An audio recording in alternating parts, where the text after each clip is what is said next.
A few weeks ago, Martin Truex Jr. announced officially this time that he'd be stepping down from full-time NASCAR racing at the end of this season. But emphasis on full-time, there are many paths for so-called retired drivers to take once they're past the peak of their career. Of course, there are many that call it quits entirely, like Carl Edwards or Danica Patrick, but more often than not, retired drivers end up returning to NASCAR in some capacity.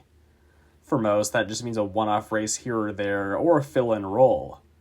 Matt Kenseth expected to be out of the sport following his final season at Joe Gibbs Racing in 2017, but a few months into the following season, his longtime team prior to JGR of Roush Fenway Racing signed him on part-time to assist with their struggling number 6 team. Then after sitting out all of 2019, Kenseth returned out of nowhere in 2020 to replace the suspended Kyle Larson, and he ended up running each of the 32 remaining races. But after that, he stepped away from NASCAR driving roles for good, unlike Jimmy Johnson, who represents yet another category of retired NASCAR drivers, or in this case, drivers that never really retired.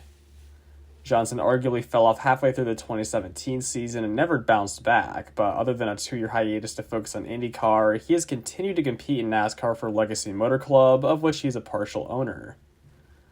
But while many retired drivers return to the track in one way or another, it's one thing to provide knowledge or sponsorship to struggling teams, and it's another to actually be competitive. When an established driver steps down from full-time racing, they're almost always past their prime, and the results from that point on typically go on a downward spiral. Aging takes away the ever-so-critical reaction time in racing, so there are understandably very few cases where drivers over the age of 45 are still able to win races in NASCAR. There are exceptions like Harry Gant and Mark Martin, who are each winning regularly in their early 50s, with Martin even finishing runner-up in the 2009 Cup Series championship at age 50. But after Martin's final NASCAR win at age 52 and Gant's at age 54, both of which were in the Xfinity Series, they each stopped racing in NASCAR for good within a couple of years. From an age standpoint, their careers are two of the most impressive in recent history, but there were drivers like Bobby Allison and Dale Earnhardt who were on their way to challenging those records before tragedy struck. Allison won the 1988 Daytona 500 at 50 years old, but a near-fatal crash later that season marked an immediate end to his career. And while Earnhardt at age 49 was still winning races and finished second in the year 2000 points, his passing in the next year's Daytona 500 ended it all. As far as the oldest drivers to win in each of NASCAR's national divisions, Harry Gant still holds the record at age 52 in the Cup Series, while Dick Trickle and Joe Ruttman hold the Xfinity Series and Truck Series records respectively, both at age 56. But while all three of those drivers have long since retired entirely, the oldest ARCA winner of Ken Schrader is still actively racing and winning, not at age 58, but 68. From 1985 to 2006, Schrader raced full-time in the NASCAR Cup Series, most known for his 9-year stint at the Hendrick Motorsports number 25, in which he scored all 4 of his career wins. But while his last Cup Series win came at Dover in 1991, and his last win in one of NASCAR's top 3 divisions came in 1995, he has continued racing in one form or another ever since, and even to this day he is still pretty competitive. Following his time at Hendrick Motorsports, Schrader competed for 3 years each at Andy Petree Racing and MB2 Motorsports, where he slowly fell off year after year. In his first season driving for Petree in 1997, he was a regular contender for top 10s and even top 5s on occasion, and he ranked 10th in the final standings, but in 98 he slipped to 12th, then 15th, then 18th, then 19th, and finally a miserable 30th place in his final season at MB2 Motorsports in 2002. That was the same season that he failed to score a single top 10 finish for the first time in all of his full-time years, and so it seemed he was well past his prime. Nevertheless, he continued to run full-time in Cup, driving for the underfunded BAM Racing team from 2003 to 2005, and for the Wood Brothers/JTG Racing team in 2006, where he ran mostly towards the back, but scored 8 total top 10 finishes over those years. However, his 7th place finish in the 2006 Fall Richmond race was the last one he ever got, because while he made many more starts between 2007 and 2013, all of them were on part-time deals and often with backmarker teams. In that time span, Schrader at least had some good runs in the Truck Series, where in 2007 he ran the majority of the schedule for Bobby Hamilton Racing and scored 2 top 5s and 3 top 10s, with the best finish of 3rd place at Mansfield. Then in 2010, he secured his final big team opportunity in NASCAR when he ran 7 races for Kevin Harvick Incorporated. After many years of settling for whatever rides he could get, he proved that he still had competitive pace that season at age 55, as he finished in the top 5 twice and in the top 10 in all but one of those races. Fast forward to 2013, Schrader was finishing up his 3rd part-time year for Fastlane Racing over in the Cup Series, where he took good care of his equipment but failed to have any notable finishes. But in ARCA that season, he was breaking records. In his first ARCA race since 2010, Schrader qualified his own number 52 machine in 2nd place, which was impressive enough at that point in his career, but on lap 23, he chased down the Venturini Motorsports pole sitter of Kyle Benjamin to take over the lead. By no means did Schrader come to ride around. After pacing the field for 25 laps, he got caught up in lap traffic and allowed Grant Enfinger to get around the outside of him, but Enfinger's time out front only lasted for 12 laps before Schrader passed him back. There were quite a few cautions early on in the race, but after the 80 of Brian Finney and the 52 of Taylor Ferns got together and spun with just over 60 laps to go, everyone kept it together until the finish, and every lap from that restart to the finish was led by the 52 of Ken Schrader. In the end, he won by nearly 5 seconds over 2nd place Mason Mingus and had lapped up to 8th place in the strong 33-car field. And with his first ARCA win since 2007, Schrader entered the record books at age 57 as the oldest winner in ARCA history. The previous record holder was the 6-time champion Iggy Katona, who in 1974 was a younger 57 years old when he won at Daytona. But in case there was any doubt over whether Schrader could duplicate his run from Toledo, in his next race out, he won the pole and led 75 laps at Elko Speedway, before winning the pole and the race at the DuQuoin State Fairgrounds. Unfortunately, I could not find any footage from those 2 races. Regardless, it was a season to remember for Schrader, especially since at the end of it, he announced he was finally retiring, at least from NASCAR, in the Cup Series, because he couldn't find a ride for 2014. As for his Truck Series, ARCA, and dirt racing future, there would be no stopping. Like his ARCA starts in 2013, nearly all of Schrader's races from that point on were in his own equipment. Since 1987, his Ken Schrader racing team fielded entries primarily in the Xfinity Series, Truck Series, and ARCA, where despite numerous other drivers taking the wheel on the NASCAR side, it was Schrader himself who scored the team's only 2 Xfinity wins and their lone Truck Series win. But in ARCA, while their funding was just as limited, they were able to do a lot more with a lot less, and over the years, the number 52 car had become one of the most recognized in this series.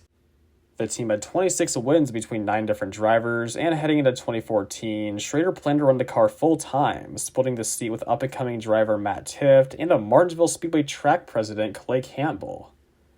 While none of them managed to win, they each came relatively close, and none more so than Schrader in his first race of the season at Salem. There is unfortunately no footage of this race either, but according to race reports and results from the time, Schrader took the lead with 50 laps or so to go, and battled hard with Grant Enfinger through a series of late race cautions. Then before one of the final restarts, he made contact with Kyle Weatherman and received a right front tire rub, and knowing that his only shot at the win was to stay out, he did just that, but while he's leading with 2 laps to go, it finally went flat, sending him into the wall and allowing Grant Enfinger to fly on by to score his 3rd straight win. It was a bitter defeat for Schrader, and despite winning 2 poles later that year and leading nearly 200 laps, he didn't come any closer to winning a race. For 2015, the 52 car would once again run the full schedule between multiple part-time drivers, with Schrader also returning for a few starts of his own. After Matt Tifft came within 2 seconds and 1 position of Grant Enfinger at the Nashville Fairgrounds, Schrader stepped into the car for the first time at Salem, the same race that he came so close to winning the year prior. Qualifying didn't go his way as he rolled off the grid in 6th place, but he slowly climbed up through the order as the race went on, and when he passed Tom Hesser III for the lead on lap 63, he never looked back. There were 5 more restarts to potentially shake things up, but Schrader fought off challenges from Justin Haley and Grant Enfinger to win his first race at Salem since 1999. The record for oldest ARCA winner was upped again to 59 years of age, but to this day, that's where it remains because Schrader never won another race. In his 5 other starts that season, he had some more good runs, such as at Winchester where he led 55 laps, and in the Fall Salem race where he won the pole and finished a distant second to Grant Enfinger. But those are the last races in which he truly contended for the win. Or at least in ARCA, because he wasn't done winning in the NASCAR Truck Series if you include heats. 2 years prior in 2013, NASCAR announced they'd be returning to the dirt for the first time since 1970 with a Truck Series race at Eldora Speedway. And as an avid dirt racer throughout his entire racing career, it was music to Schrader's ears. In fact, it was enough for him to bring back his own truck team for the first time since 2010. And in qualifying, he made it count by winning the pole. Timing in nearly a tenth of a second faster than Jared Lander, Schrader became the oldest pole sitter in NASCAR history, and in his heat race that would officially set the field for the main event, he led all 8 laps en route to the win. Then in the inaugural Mudsummer Classic, he led the first 15 laps before drifting back to finish a still respectable 14th place. It likely wasn't the result he was looking for, but in the next year's Eldora race, the only one that Schrader's team would attempt that season, he fared much better. Although he came up just short of winning in his heat race, he ran solidly inside the top 10 throughout the entire main event, and in the closing laps, began picking off even more spots to challenge for a top 5. Battling hard past some of the best drivers in the series, he climbed up to 5th with a few laps to go, and passed the damaged number 32 of Kyle Larson to finish in a remarkable 4th place. While Schrader was one of the most experienced dirt racers in the field, it was still a massive upset for him and his underfunded and outdated equipment to be directly competing against the likes of Brad Keselowski Racing's Ryan Blaney and Richard Childress Racing's Ty Dillon in the final laps. In 2015, he once again returned only for the Mudsummer Classic and went right back to his winning ways in his heat race. After starting in 4th, he pulled a textbook slide job across Timothy Peters and Travis Kavapo on the 3rd lap and held on for 3 restarts to take the win. But in the main event, he didn't quite have the same pace as he did the year before and settled for an 11th place. It was much the same story in 2016 when driving the Hunt Brothers number 71 truck in collaboration with Contreras Motorsports. He dominated his heat race, but only had the pace to finish 12th in the main event. Still with yet another clean finish, arguably the most impressive stat about Schrader at Eldora was that in all 4 of his races there, he was not involved in a single on-track incident. Sure, his trucks didn't come back to the shop without any dents, that would just about be impossible, but in his 5th and final Eldora Dirt Derby in 2017, he kept that stat going, as despite finishing his worst of 17th place, he stayed out of harm's way. That year, he drove the Bullen Motorsports number 66 truck, which unlike the previous year was not in collaboration with his own team, because he was finally unable to fund his own operations any longer. Anyway, turning our focus back to the ARCA series, after Schrader's final win in the 2015 Spring Salem race and Ross Kenseth's first win driving for them later that season at Michigan, the Ken Schrader Racing organization signed on their first full-time driver in years for the 2016 season. That was Matt Kurzieski, a young racer who previously competed for his own family team and who was still seeking his first win. The deal came into effect thanks to full-season sponsorship from Menards and Ansel, as in the wake of the 10-time champ Frank Kimmel's retirement, his longtime sponsors needed a new driver. But in their first season together, it was apparent Kurzieski was not championship caliber, as while he finished 3rd in points, he failed to score a win and was never really in contention for any wins either, only leading 3 laps total. To make matters worse, Menards left the team at season's end, and so the team also released Kurzieski in favor of Austin Theriault for 2017. Theriault had a fair amount of success in asphalt late model racing, but was immediately rushed to the Xfinity Series and Truck Series for Junior Motorsports and Brad Keselowski Racing, where he understandably performed worse than his teammates. Still, he won in his ARCA debut back in 2014 and wasn't known for tearing up cars, so he was definitely worthy of a decent ARCA ride. And in the first race of his first full-time season in either NASCAR or ARCA, he proved he was worth the risk by winning at Daytona. Theriault was in the lead coming to 5 laps to go when a huge crash broke out on the front stretch, which caused enough damage to the outside wall that the race was made official. Over the next few weeks, Theriault ran consistently inside the top 5 and became an immediate threat for the championship. Even despite the lack of sponsorship, he kept running up front and winning throughout the entire season in a performance worthy of another dedicated video. And going into the finale at Kansas, he had the championship locked up. Ken Schrader Racing was still known to have fast cars, but Theriault surprised everyone with the extent of his dominance, recording 7 wins, 16 top 5s, and 19 top 10s across the 20-race schedule, only crashing out once due to a flat tire in the season finale, and giving the KSR team their first championship since Bill Baird got it done back in 1999. It was the type of season a team can only dream of, but unfortunately, even right after their championship-winning effort, they weren't able to secure enough funding to come back in 2018, and instead, Theriault only wound up making a few more NASCAR starts over the rest of his career, and Ken Schrader Racing only ran a part-time schedule with a lineup of part-time drivers. Over the course of the 2018 season, it was apparent that the winning speed was already gone in the 52 cars. None of the drivers, including Schrader, were able to lead any laps or even score a single top 5. As the cost of the sport continued to increase, the writing was on the wall for Ken Schrader Racing, and in 2019, they only made 2 starts. With Schrader behind the wheel at DuQuoin, he was at least able to win the pole and score an 8th place finish, all at 64 years old, might I add. But that was the last noteworthy performance the Legacy team would ever see, as in 2020, they only entered at Daytona with driver Natalie Decker and crashed out early on. The pandemic that followed also showed no mercy to Schrader and his hopes of continuing the team's operations, and so he announced later that year that his team would be limited to dirt racing from that point on. It was a sad end to one of ARCA's longest-lasting teams, as 2021 was the first year since 1990 that the Ken Schrader team was missing all season. That would be a pretty bad note to end the video on, but luckily Schrader didn't go down with the ship and has been able to keep racing to the current day. While he didn't enter a race himself in 2020, he returned in 2021 for 2 starts driving for Andy Hillenburg's Fast Track Racing in a partnership that went back far further than just that season. Back in 1995, Schrader let Hillenburg drive his number 52 car in the season opener at Daytona, and in a major upset, Hillenburg scored his first career win there. For Hillenburg, that was the incentive he needed to bring his own car to Atlanta the next week, and after a top 5 there, he continued to fight his way to the track each week, winning again at Flat Rock, and eventually completing the entire season, mostly out of pocket, to win that year's championship. That's exactly what ARCA is all about, and needless to say, the two remained friends ever since. But without getting too much further off track, let's get back to the 2021 season, where at DuQuoin, Schrader survived a race of attrition to finish in 3rd place.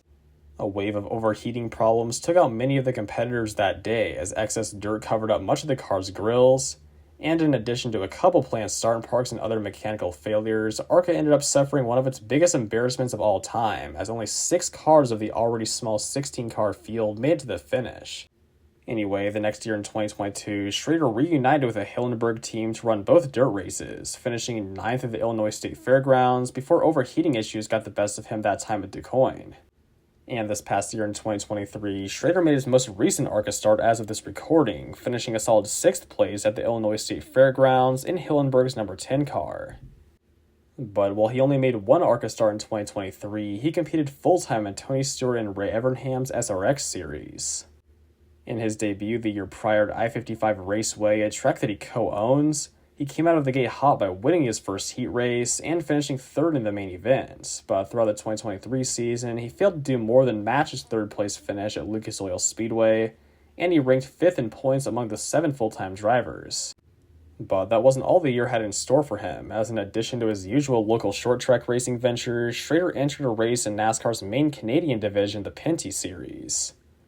After making his debut at Oswegan Speedway in 2022 and finishing a solid 8th place for Ed Hawkinson Racing, Schrader returned to the track this past season driving for Scott Steckley's 22 racing team.